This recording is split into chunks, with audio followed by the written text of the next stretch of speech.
This is Russell Fagan, aka Sinistral Rifleman, and this is my Desert Brutality 2019 Stage 2 match video.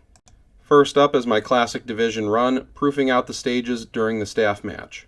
Classic Division is firearms made before 1986 and copies thereof. Rifle is iron sights only with magazines restricted to 30 rounds. Pistol is iron sights only with magazines restricted to 15 rounds. This stage begins with the shooter engaging a Polish plate rack. The best way to engage a Polish plate rack is to kill one side of it, top and bottom, so it bottoms out and minimizes movement. This one is well greased, so it does move a bit even though I take one side of it out first. I will take a moment to note that the only shooting I've done with this SIG 226 that I'm using prior to the match is dumping a mag into the bullet trap at work. I didn't practice with it or train with it prior to attending this match. These are the Mini-Mo targets by MOA Target. The shooter must engage the center of the chest to activate the head, then knock the head back down.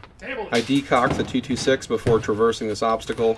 Handguns must be unsafe or decocked before abandoning them. I thumb cock the 226 before engaging because I am only allowed one shot per position. I want to make sure that one shot is as accurate as possible. These angled ports and this horizontal port are where it becomes much more difficult with an iron sight pistol. I acquired this 226 specifically for Classic Division.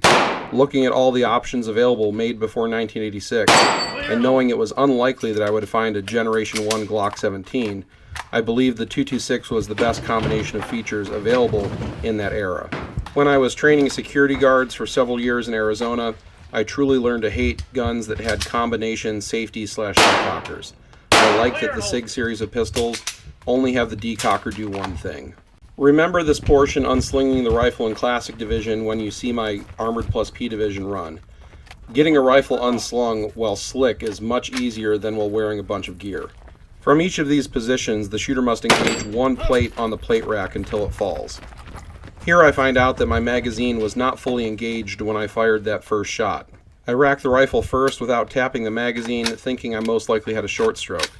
I feel that it doesn't strip around, so I reseat the magazine, then charge the rifle again.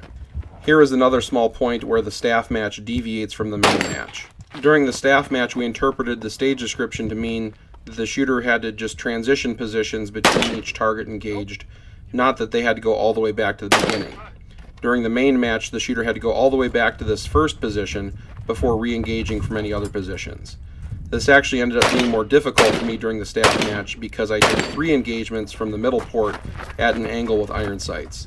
This was the hardest presentation out of all 3 positions. Done!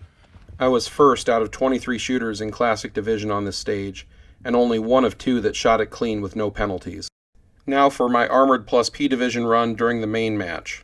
As a reminder, firearms and equipment in Armored Plus P are unlimited, but the shooter must wear a plate carrier, helmet, and carry all their ammunition they will use for the duration of the match on their person throughout each stage. I used the same technique on the Polish plate rack, taking out one side, top and bottom, then taking out the other. I think what you're going to see on this stage run is how much of an advantage using an optic on a pistol can be in the right hands. Every time I go through one of these tunnels, my rifle turns sideways and snags on something. This is something I'm going to have to work on practicing more before next year's match. Work it, Russell, work it. Head. Neutralize.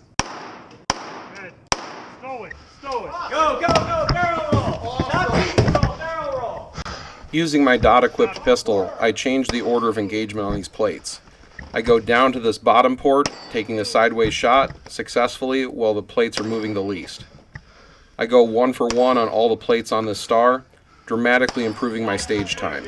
Hustle, hustle, hustle, hustle! Pick up that last time, let's go! Heckling and encouragement from your squad mates is allowed at Desert Brutality. This is not the case at many other action shooting venues that prohibit heckling or coaching of any kind. Filtering out unnecessary stimuli is an important skill for any action shooting competitor. Keep your head in the game and shoot your own match. Don't care what other people are telling you unless you need that help to finish the stage. Back to unslinging my rifle, you can see it's a much more tedious process in my gear, and then the sling ends up over my ejection port that could have potentially induced a malfunction. This portion of the shooting is made much easier because the sight picture is so much easier with a red dot shooting at an angle than doing it with iron sights.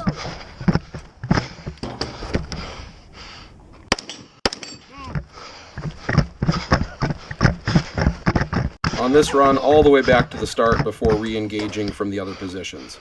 You're going to hear me wheeze a little bit at the end of this stage, but when it's time to shoot, my subconscious controls my breathing and I send the shots easily.